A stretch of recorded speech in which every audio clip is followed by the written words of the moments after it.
Good afternoon, everyone, and welcome for the second seminar of the day with Peter McCombie. It's called Curious Grape Varieties.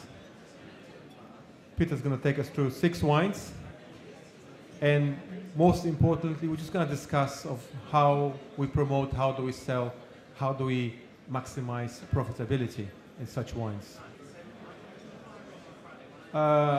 Just in wine number 6, I'm not entirely satisfied with my glass, so I'm going to ask you guys to tip that wine, and we're going to pour. I think there's maybe one bottle which is not 100%, the other one is okay. Is everyone okay with that, with number 6? No? We'll change it. Ours is a little bit subdued, not entirely clean, so just like change it just to be certain. And with further ado, I'm going to introduce you to Peter McCombie, Master of Wine. He became a Master of Wine in 1994, and today is a well-known consultant to the on-trade and seasoned speaker in several seminars in UK and also internationally. So welcome, Peter, and thank all of you guys for being here. Thanks, Junior. Good afternoon.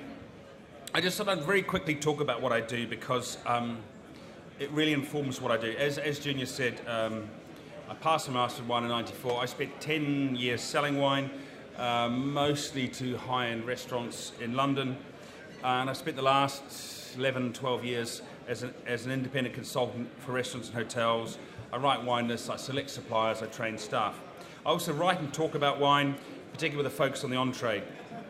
And have a variety of clients, including Quilon, which is a Michelin-starred Indian restaurant. I work with a couple of funky little coffee bars called Notes, so it's quite a different operation. I work with the RAC. We have members to deal with, and of course, members clubs, members own the wine list, so that there's a degree of politics in what I do there. One or two others. What I guess I want to get across is while I wouldn't do what I do if I didn't love wine, for me, it's very much about business. As a Master of Wine, I could pontificate and be a total wine geek. Now, I try really hard not to do this. As a writer and a commentator, I could do the same thing. But actually, I get my hands dirty writing real wine lists for real people. I work for my clients, obviously, but really, I see myself working for my clients' customers, and that's really important. I don't want to write wine lists that frighten people. I don't particularly want to write wine lists that impress people in the business, nor do I want to write wine lists that are boring and formulaic. What I want to do is to write wine lists that make it easy for people to find a wine to drink that gives them pleasure and that they can afford. If I get that right and I train the staff properly, then I believe the wine list becomes a positive asset to my client's business. Not only generating profit, which is important, but also enhancing the customer experience. When Junior asked me to speak today about curious grapes, he sent me a list of questions, and so I've used those questions as a kind of framework to my introduction. So first what he said was, is this a way of helping devise, using curious grapes, is this a way of helping devise an interesting list and show creativity? You'd have to say yes, but I would ask, what's the point of that? To show off to your mates? Why do you want to be interested? To show off to your mates? I think there's more to it than that. Otherwise you're left with the idea that impressing your mates is the point of the wine list. The next question's cut to the chase. What are the pros and cons of having unusual grape varieties? And can the inclusion of lesser known wine help achieve greater profitability? Now these questions I'm really interested in. What's the point of unusual varieties? The reality is that our customers like Pinot Grigio, Sauvignon Blanc, Chardonnay, and Merlot, and they like that red grape called Rioja. Should we give them what they want? Yes or no? Yes? No? It's not as straightforward as you might think. Part of me says yes. Of course we should give our customers what they want. Maybe not the most obvious choices, but surely you can argue we should be trying to match our customers' tastes. But there's another side that says there are lots of interesting grapes and wines most of my customers haven't heard about. Shouldn't I be turning my customers onto them? Shouldn't I educate them? We could spend the entire afternoon debating that question. However, I'm going to say the short answer is no.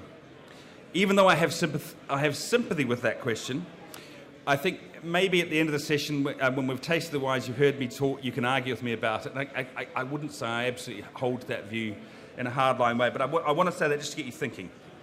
So what's the point of unusual varieties? They can be fun, they can offer flavours and tastes that enhance customer satisfaction, they can keep us as professionals amused and engaged. What's the downside? They may be more interesting than good. Maybe that applies to natural wine too. They may be a hard sell. Can they help profitability? Most definitely yes, but they are not guaranteed to do so. How can they enhance profitability? I take a holistic view of profitability. It's not about the money we made last night or made last week. It's not about gross margin, nor indeed is it about cash margin. It's about whether or not a customer comes back. Now, of course, you can't ignore profit and loss, but I believe a short-term focus, in particular on percentage GP, absolutely misses the point about sustainable long-term profit. Say you grind that extra 20 quid out of a customer. Maybe you sell them a bottle of Barolo that was actually rather good, but what they and their wallet really wanted was a bottle of Barbera. Have you won a customer for life? I don't think so. Real profitability is about making the customer happy so they come back and keep spending money and providing your business with a reasonable profit. So that obscure grape they haven't heard of may be in the wine that you sell them that tastes great and is a great match with their dinner and is a great price. That's how obscure grapes help your profitability. Sold correctly, they're profitable. So my next challenge was to answer the question, how can you optimize sales of unusual grape varieties? I'm convinced that every list should contain rock-solid classics, which, like rocks, anchor the list. Why be perverse and willfully ignore the fact that many people like familiarity? Most of the people in this room look too young to remember a restaurant called the Admiralty, which opened a few years ago. And they had a menu that was entirely Southwest French. So the owner and the sommelier decided they would have a wine list that was only Southwest France. Fair enough. But they decided that they wouldn't let their customers have any Chardonnay, any Sauvignon, any Merlot, any Cabernet, or any Shiraz or Syrah. To me, that was a big wank. They were trying, I know what they were trying to do. They were trying to be interesting. They were trying to do something funky. But they were saying to their customers, screw you. You're going to look at this wine list and you're going to feel really stupid because you've never heard of any of the wines on the wine list. And I think that's the problem when we get caught up with trying to be interesting and trying to impress our friends, that we forget about our customers. The restaurant didn't last that long, I have to say. There were some great wines on the wine list. You know, on one hand, I admire what they tried to do, but I think they missed a fundamental point about being nice to their customers. People buy, say, Chablis for many reasons. It's familiar. They can pronounce it. If you have brought it well, it should taste great. It should also be a versatile partner with many items on the wine list. What's wrong with that? You certainly shouldn't buy the cheapest one on the market unless it tastes good and offers genuine value for money. But maybe, if you're buying intelligently, that slightly more expensive Chablis might leave room on the list for something obscure. By definition, its lack of reputation means that oddity allows you to offer the customer something that over-delivers. The customer looking for reassurance happily pays for the familiar, while he or she who is prepared to experiment may get more bang for their bucks. Either way, the customer wins. Yes, you might say, but this might keep average sell price down. And in fact, my next question asks, is this a way to help people trade up? There are two responses to this. First, I'd like to share a little rant that someone told me about a while ago. It was, believe it or not, from the GQ Wine Guide. And it's American, so it says, oh, you have every guy of vintage since 61 on your reserve list. Who cares? It's the enophile's equivalent of name dropping, because me and those Barolos are not going to meet in person, at least not at your 300% markup. A menu tells you something about the chef, and the same should be true of a wine list and the sommelier. So make some choices. We'd rather see a focused, self-assured one-pager than a tome that takes all night to read. Throw in a bottle of independent champagne if you must, and one trophy Barolo for the guy who just got his bonus. But don't give us 11 pages of wines that most of Monaco can't afford to drink with dinner. We don't use the yellow pages either. Secondly, trading up is closely related to upselling. Here's my view on upselling. I'd like to reclaim this word. It's interesting, we did a session earlier, and one of the other speakers has exactly the same view as me. Upselling is not, by definition, about selling the customer a more expensive bottle of wine. It's about meeting and beating customer expectations. It's about assessing the customer's needs and tastes and matching those to the right wine. In doing so, you should be able not just to meet, but to beat their expectations. For a start, as you know, not everyone is comfortable talking about wine. What happens when most people get presented with a wine list? They worry. Will it be expensive? Will they recognize any of the names? Can they afford something decent? How can they avoid looking cheap? Will the waiter know more about wine than they do? Undoubtedly, in many cases, the answer is yes. Now, of course, some people will know, or maybe think they know a lot about wine. In theory, they should be easy to deal with. You bring them what they want, and you serve it correctly. It's the guests who are nervous about wine that I'm concerned about. One of the key goals I try to achieve when I train staff is to encourage them to be more knowledgeable about wine and be able to communicate what they know in their own words to these guests. I want these staff to trust their own palates and tell the truth. If I taste a pair of wines with them that have something in common, I'll always ask them, do you like the more expensive one, and can you honestly sell it at a higher price? If they answer no, I tell them not to sell it. I don't want them telling people this wine's better just because it's expensive. I do encourage them, however, to think of positive ways to describe the more expensive wine while still remaining honest. So yes, our more offbeat grapes and wines have their place, but how to present them? To some extent, it depends on the kind of establishment you work in. If you're a sommelier, clearly you have the opportunity to hand sell. I would argue that whether or not there is a sommelier involved, a wine list should enable the average customer to make their own choice without stress or drama. So how do we include interesting varietals on the list? How should we guide customers? By taste, by style, by geography? The marvellous Gérard Basset, who's a master sommelier, master of wine and MBA in wine business, has shown in his research paper for his MBA that customers prefer style cues. It's absolutely unequivocal. Most wine lists, traditional wine lists, work on geography. Customers prefer style cues. It's a fact. We might like geographical lists, customers prefer style. Personally, I've believed that for a while.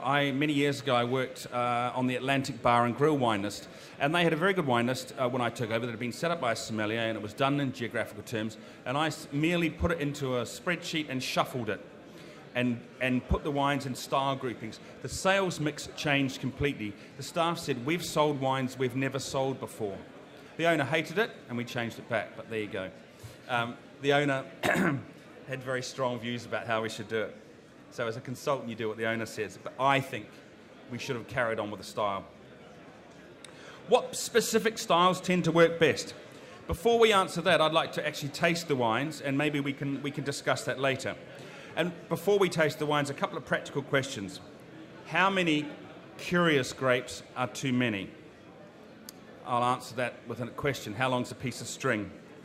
Ideally, I would say that unusual grapes should be sprinkled through a list. They shouldn't dominate, but maybe if you find that you can sell them, you can up the percentage.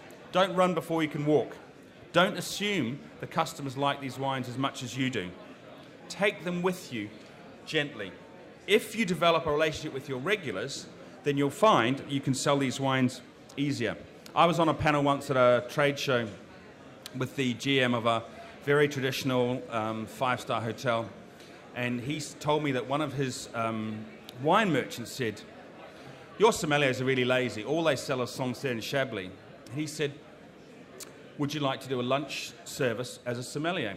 So this wine merchant put on his leather penny and he did the lunch service, and the customer said Chablis, Sancerre, Chablis, Sancerre. He didn't get a word in because they didn't know him. The regulars had no idea who he was. Why should they listen to him? I think the guy was suitably humble. And this, is this a way of trading wines that may potentially feature on a permanent list? Absolutely. In the previous seminar, I was talking about a wine that I had on a list. It's a Nocciolo. It's an obscure northern Italian grape. Nice wine, delicate, fine, lovely. Was it going to sell? I was fairly confident it wouldn't if people didn't try it. Would they try it? No. How do we get around that? We put it on by the glass, and we put a tasting note underneath. It just said, is this the new Pinot Grigio? What that did was it gave people a license to try it. Everybody knows what Pinot Grigio tastes like. Now, it's not the same as Pinot Grigio, but it was close enough to give people a sense of the style. And when we stopped serving it by the glass, the wine continued to sell because enough people had tried it and thought, yes, this suits me, this is fine. Junior asked me about wine descriptions. Are they necessary? Do people read them? I used to hate them. I used to think they were pretentious. And actually, they often still are. Don't let your wine merchants write them, and certainly don't let winemakers write them because they're far too flowery and poetic and, frankly, a waste of time. For me, the discipline is one line, and it's got to be selling the wine. I try and avoid poetry. Having said that, there are exceptions. A colleague of mine once wrote a tasting note that said, drinking this wine is like dancing with wild horses on St. Swithin's Day. Give it to your mother-in-law or similar. Now, once is funny, and actually you might think as a customer, wow, that's pretty crazy, and you might be tempted to try it. Now, if the wine list was full of comments like that, it's tiresome. But it makes people laugh as well, so that's not a bad thing. Another one I recall, somebody wrote describing a Malvasia Bianca. This is like Gewürztraminer on acid. Now, again, first time you see it, it's funny, but because this person worked as a consultant for a number of people, I saw it all over town on lots of different wine lists, so it lost its impact for me. I believe that wine tasting notes should be simple, and they should be descriptive without being too poetic, but they should try and sell the wine. Last question, should they be recommended with food? Absolutely, they should be recommended for me. Maybe you don't have to print recommendations on a wine list, particularly if you have a seasonal menu, but I think blackboards could be really useful. Maybe you just make one or two choices of wines, and maybe there's a new dish on and you put a wine up, but don't just put the name of the wine and the name of the dish. Say why it works. I think you find they work really well. And the other thing is the hand sell. Some of you may have been to Restaurant Story, which is a very glamorous, hot new opening in SC1. I went there recently with some friends, and we took a rather smart bottle of Koch Jury Merceau and a nice New Zealand Pinot, and we thought we'd better drink some wine off the list. And the sommelier recommended a wine that I would never have bought, but it was a Canary Island white wine. And he looked at what we were eating and he made the recommendation, and it was brilliant. That's what I want. You know, someone who knows their menu, knows their wine list, and is confident to make a verbal recommendation. So I think that's a really important way. But he thought about what he was doing. There was a reason why he was making that recommendation. So enough of my monologue. Time to taste some wines, and let's see what's interesting about these wines, and let's think about why they work or maybe don't work. There's some wine up here if you want to taste. You'll have to sit near us scary people. Okay, so first wine, Graševina Mitrovic Krautaka wine from Croatia. What are the challenges this wine faces? Hard to pronounce. Croatia, for most people, doesn't have a reputation, if it has a reputation at all. Many people will have no idea that Croatians make wine. Graševina is also completely unknown. Maybe some people in the room will have heard of Welsh Riesling. That's not necessarily an advantage because Welsh Riesling has a pretty poor or non-existent reputation as well. So this wine starts with a few handicaps. So the question is, when we taste it, what happens? Vlado. Bring Vlado is the winemaker, just behind the panel there. Bring him over so you can see who makes the wine. He doesn't speak very much English, but at least you know the man who makes the wine. Okay. And also, before Peter carries on, I think the wine is very interesting, but the sweet wines that he makes are outstanding. So if you have a time, go and visit his table. Okay, so what do we find? You know, Welsh Riesling in the old days, when I first started in the wine trade, had a reputation for being boring. It was competent but boring. Now, when you smell the wine, I would say it is quite aromatic, and I think here you've got a case of someone working with lower yields and trying very hard to make a decent wine. It's very grapey. This would work really well with spicy food. Any thoughts about that? You are absolutely at liberty to disagree with me. Tell me I'm wrong. Maybe ask a question. Happy with that? Great. Let's look at number 2. This is the wine called Zind, and it's a rather unusual blend of Chardonnay and Auxerrois from Domaine Zind-Humbrecht. What are the challenges that this wine faces? It's Alsatian. Now, Alsatian wines come in tall bottles. They're sometimes called Alsace flutes. Lots of people go, oh my God, it's German. I'm not supposed to like German wine. I can't possibly drink this wine. It's not cheap either. But on the positive side, this wine is made by Olivier Humbrecht, who I think has godlike status. He's a fantastic winemaker, really, really interesting guy. If you're at all cynical about biodynamics, Olivier is the man to talk to, because he can actually cut through the crap and explain why he works biodynamically, avoiding some of that cosmic talk that biodynamic winemakers seem to like quite a lot. So we've got a blend here. Chardonnay's familiar. To be honest, another plus is that many people will just not read Auxerrois. They won't see it. We're a bit prone to that. When we don't recognise a variety, we don't even see it. So the Chardonnay, in a way, helps that. What we have here is a wine that's been partially fermented and aged in large new oak casks. And then it's the idea of the large cask is so the wine is not supposed to taste oaky. And I think what you find on the nose is it's toasty, maybe a bit of vanilla, but it doesn't smell really strongly oaky.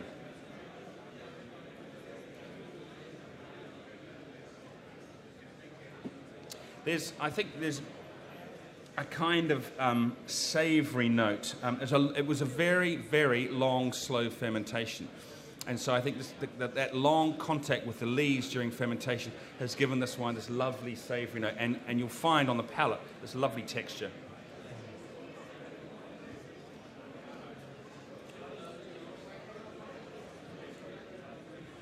Quite rich, isn't it? Quite round. A reasonable amount of acidity.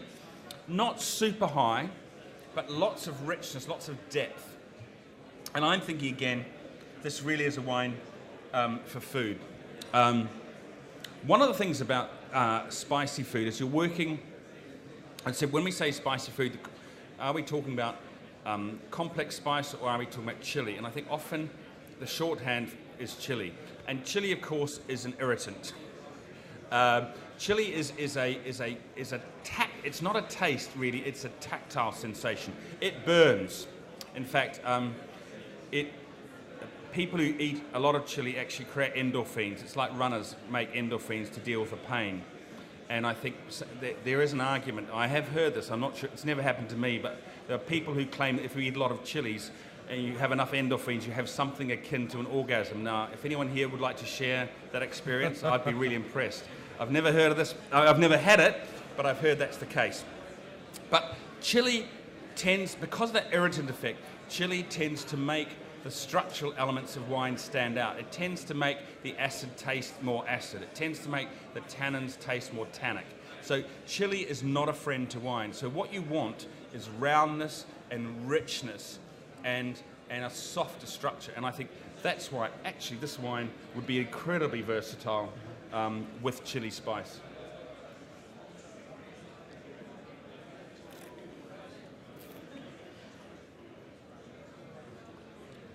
The other thing, I think, Junior talked about the last one having texture. And again, I think there's a textural dryness here, again, from that long lees aging. I'm not sure I particularly want to drink this by itself. I think it absolutely is going to come into its own with food.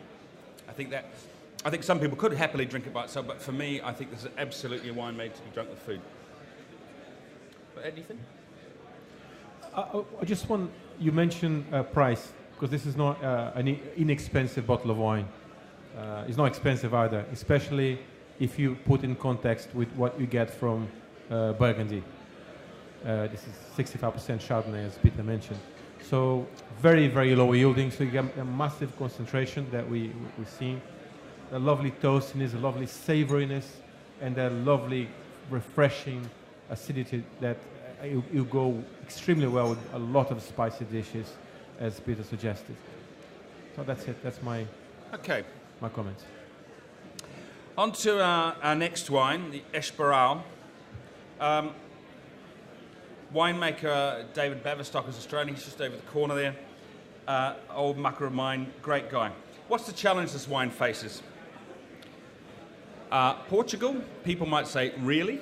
Now, I think it's changing. I think there are some really, really exciting wines coming out of Portugal, but the reality is plenty of people's experience of Portuguese wines will be maybe Vinho Verde, maybe Matias Rosé, although you don't see that so much around. But I think there's a huge amount of diversity in Portugal just waiting to be discovered. But I think for lots of consumers, it's still a big unknown. So that's a threat. The next thing is, this is a really interesting blend. It's a blend of 3 Portuguese grapes and some Semillon.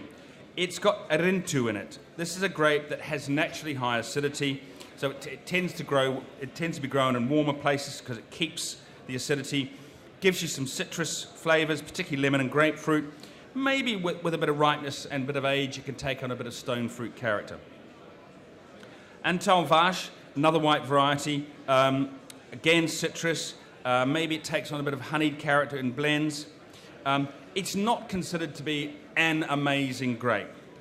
Roupeiro is another Portuguese native. People say you shouldn't age. It's a little bit prone to oxidation, but it does give things a lift. And so what you have, I think, almost this for me is a wine that's more than the sum of its parts. I think it's a really clever blend. They work sustainably in the vineyard. Soils are quite important. They're sort of granite and schist. And then the wine is treated really carefully. They crush and destem. They get rid of the stems. It's given a bit of skin contact before fermentation. And then it's fermented. Some of it in stainless steel, some of it in wood. And then it's aged in barrel and on its lees for 6 months. And what I like about this wine is it's got this really attractive tropical fruity character. Again, the oak is present without dominating the wine. Maybe it's more smoky with a little bit of vanilla than anything else. When you taste it, it's got some weight and some richness, but it doesn't taste like 14.5%. It's quite lively. I actually think, again, the oak is really, really well done here. You know, people think they're not supposed to like oak. I like oak when it's expensive and it's handled properly. I know that David has done a lot of work on getting the right oak, and I think that's really the key here. I think this wine actually is quite drinkable as an aperitif. It doesn't have that quite as much texture, say, as the Zind, but I could drink this happily with shellfish. Maybe not hefty seafood, but certainly lighter shellfish dishes. I think this is going to work really well. Yeah, I agree with that. In terms of what I like about this wine is as Peter suggests, is the very, very good use of oak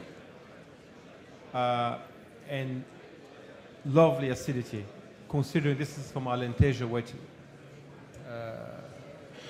harvest time or doing ripening, the temperatures they go up to 40 degrees Celsius easily. It has wonderful, refreshing acidity that lends itself very well to a lot of dishes. Another thing with use of oak today, I think that this would only improve. It will only get better and better. It's a lovely, lovely blend. This is it was recently voted one of the 50 greatest Portuguese wines by Oli Smith. So I think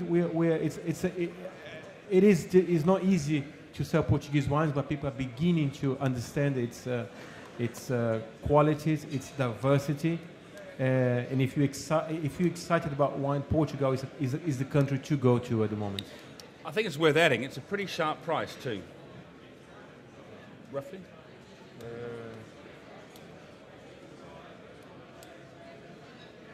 It's less than, around about 10 pounds, between 10 and 12 pounds, which I think is a fantastic bottle of wine. I think I might even I've managed to sneak this on a list under £30 on a restaurant wine list, which I think is pretty good.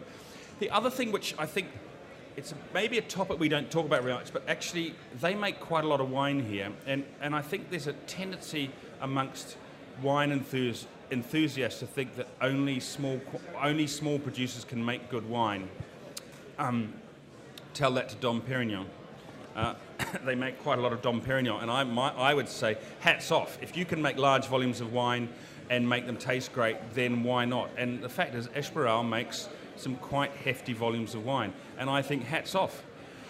The advantage of that is, as well, I think, is that there is a possibility that your customers might have tried this wine before. They might have tried it on holiday in Portugal. They might have seen it around, and I think it's very easy when we're putting wine lists together to be a bit obsessive about being new and showing people how much we know. But actually, I think it's quite important to give people things they've heard of. Now, we talked earlier about Chablis, and you could talk about Rioja or Pinot Grigio. There are lots of things that are familiar. But maybe just the fact, if Portugal's a bit scary, if someone's heard of this before, if they've drunk it before, maybe they'll just be a little bit more inclined to buy it because it's familiar. And I think we should always, now we don't have to have a list that's all brands and all familiar names, but I think it's definitely, for me, part of the calculation I make when choosing a wine for a wine list.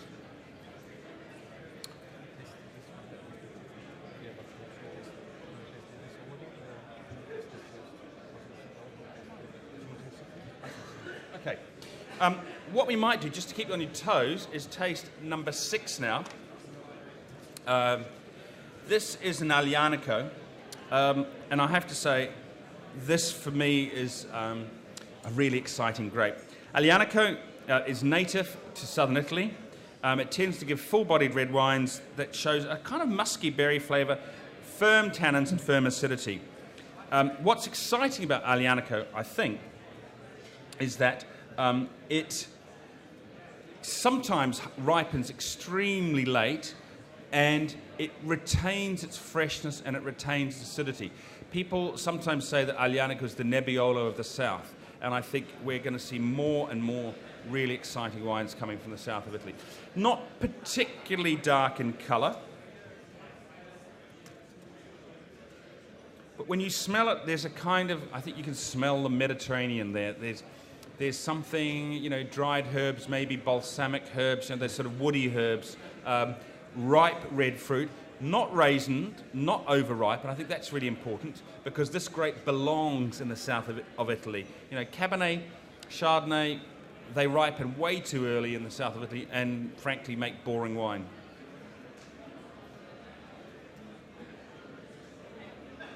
Maybe in amongst those sort of herbal notes, there's something almost like seaweed. I want to say liniment, but that might, you know, if there are any rugby players here, that might not bring back happy memories.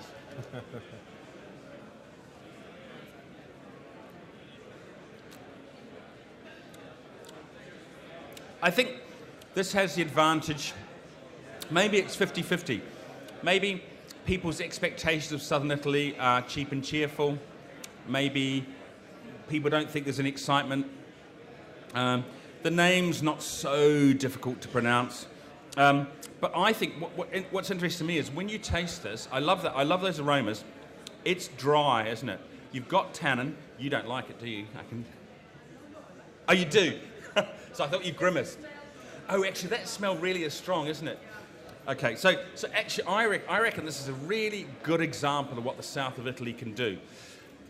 Maybe people are, maybe they understand that value can come from the south of Italy.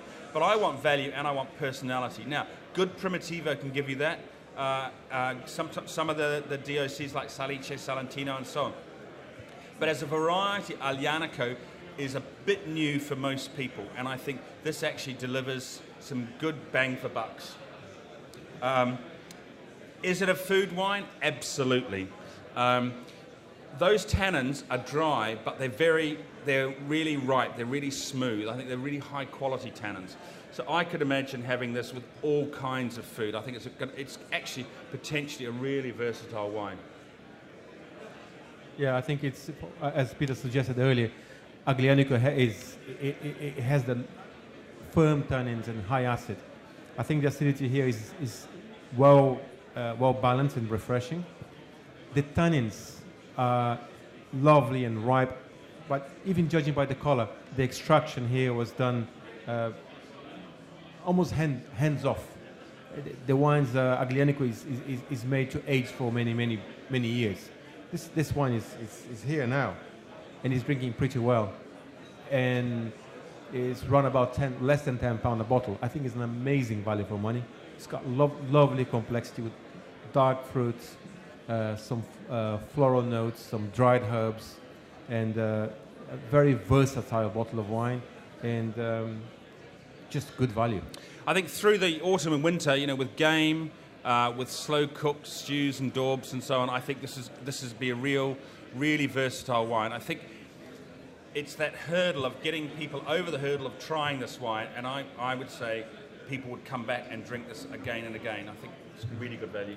And talking about curious grapes, if you have the time later on, this is on table 31, and that you also have Falanghina, Nero di Troia. There are other things to go and look at. Great. Italy, I have to say, Italy remains my first love. There's always a new grape to discover. There's always somebody doing something the way no one's done it before, or maybe they're not supposed to do it, but they think it's the best way. Italy is just, the Italians are all individualists. That's the problem. They just think they know better than anybody else, which is exciting but difficult. And I think lots of consumers really struggle. I think lots of us in the trade, Italy's almost too hard. It's kind of, and you give up. But I think something like this, get past that hurdle, and I think there's lots going on. Okay, on to wine number 5. Number 5, Graziano. Now, Graziano is a grape that's from Rioja. It's one of the 4 main red grapes, but normally it only exists in blends in very small amounts. It can be very aromatic. It's a bit of a bugger to grow because it's prone to downy mildew and it doesn't give very high rewards, but it is considered to be a very high quality grape. In fact, I guess that it's got high acid, it's got high tannins, and I guess a parallel with Bordeaux is it's like Petit Verdot in Bordeaux. Nobody makes a variety of Petit Verdot in Bordeaux. It's put in a blend 3%, 4%, 5%. And that's how it's normally done in Rioja. It gives you extra perfume, gives you extra backbone, extra freshness. So it's a fantastic blending grape. In terms of challenges as a wine, most people will not have heard of Graziano. There are 1 or 2 varietal, or monovarietal if you like, Grazianos from Nevada. There's 1 or 2 from Rioja. The funny thing about this grape is when you go to Rioja, the first time I went to Rioja, they said it's the ghost grape. Everybody says they've got it because it's high quality. But when you look at the percentages, there's almost none grown. I think it's less than 400 hectares. There's not very much of it. But everybody says they use a bit in their blends. When you smell it, I think for me there's a very, very attractive floral spice to this, and hedgerow fruit if I'm feeling poetic. I got to add to that. I got a hint of pepper, and some almost like shrivel or dried figs. And something that sort of exotic wood, not quite camphor, that would be a bit strong, but something, again, it's that sort of balsamic spectrum of aromas. There's a balsamic spectrum there. I don't have the technical sheet in front of me, but I know the producer uses a lot of French oak, but also a hint of Hungarian oak that may add to that spiciness.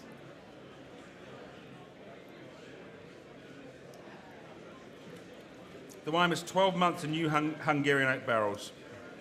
See, the palate's not too bad. Now, when you taste it, see that fresh acidity. Now, I would say, for me, one of the reasons Rioja is popular. I'll step back a bit.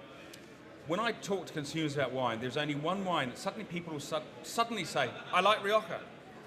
They don't say about any other thing, any other wine style. Why do people love Rioja? 66% of Spanish wine sold in the UK is Rioja. Why do we like it? Here's my theory. It's generous, but it's fresh. And we don't necessarily think about freshness, but freshness is what makes us come back. Rioja is generally easy to drink, but if it was only easy, it would become boring. But good Rioja always has acidity. And I think you've got lots of acidity here, maybe more than some other Riojas have.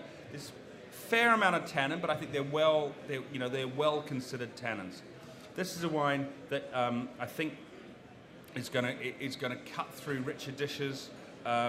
It's got the potential to age a little bit, but I'm really liking it now.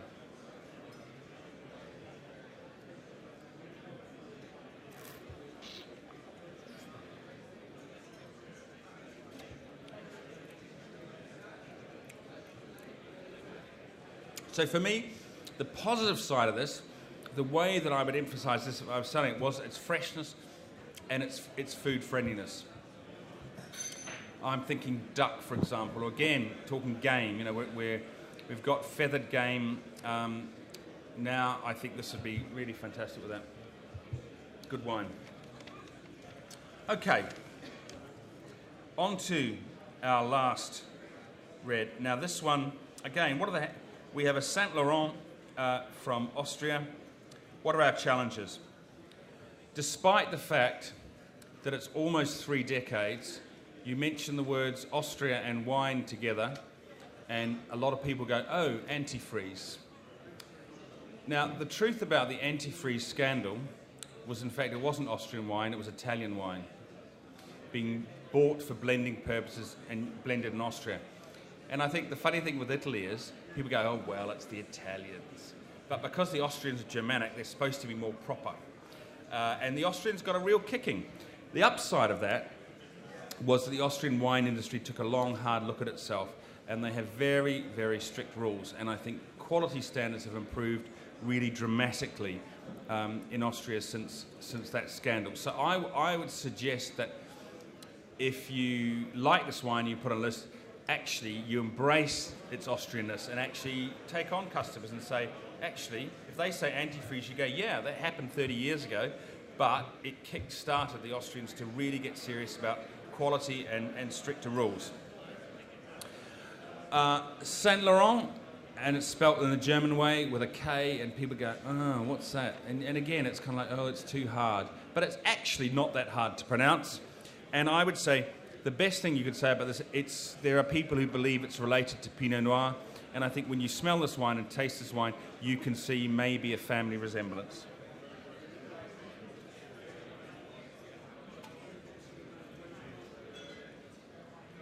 It's definitely not a hot climate wine, as you can smell the freshness. Maybe it's a bit Pinot-like, maybe almost it's got that sort of black cherry character that maybe you expect from somewhere like Central Otago.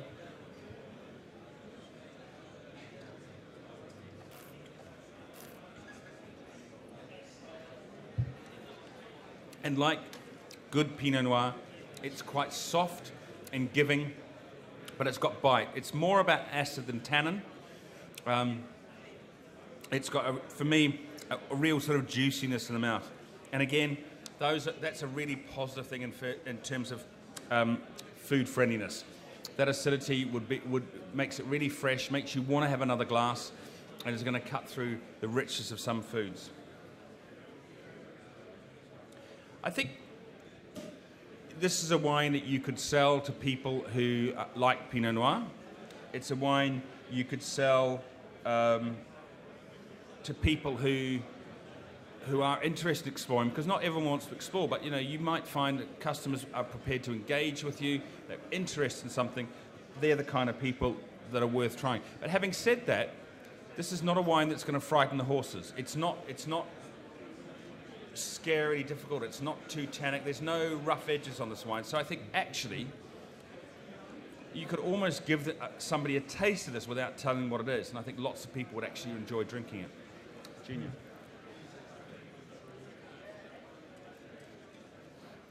aside from what's in the glass, there's a very interesting story behind it. It's a property that was established in 1711. It's a beautiful Baroque building in the area of Burgenland. And it served, not too long ago, it served as a summer residence for the Austrian imperial family. It's a beautiful property. But talking about the wine itself, not so much this specific wine, but also the Imperial and the Pinot Noir. They are simply outstanding wines. This was a Decanter Wine Awards regional trophy, and also the Pinot Noir, which is on table 50. It was a Decanter Wine Award Pinot Noir trophy. So I think it's worth going back and going to the table and having a look. This is a lovely wine. It's lovely complexity, dark fruits, cedary, cigar box, earthiness, beautiful acidity. It's a delicious bottle of wine. It's also interesting to me to see how it's evolved in the glass from when I first tasted it. You know, I think that's always a really positive sign. I think all the wines, if you go back to all the wines now. Actually, that's true.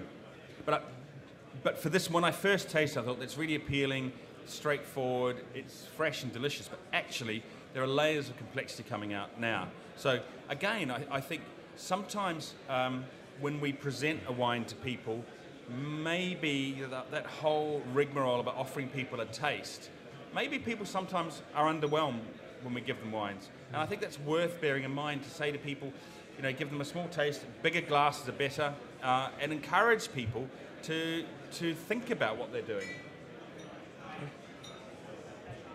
Okay, so that's the formal part. I'm really, really happy to answer any questions generally about the wines or about how you think you might use them or how could you use them. So, any thoughts? Do you guys enjoy the wines?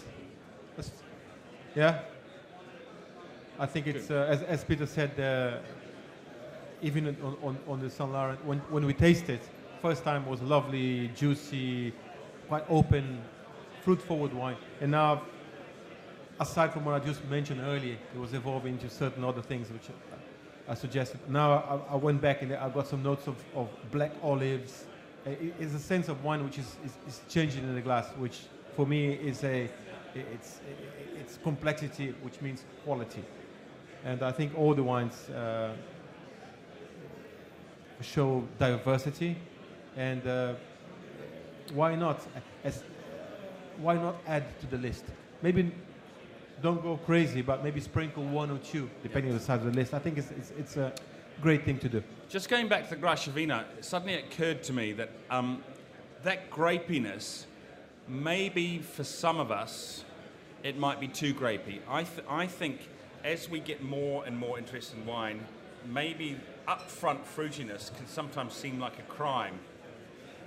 Maybe some of us expect wines to be hard work.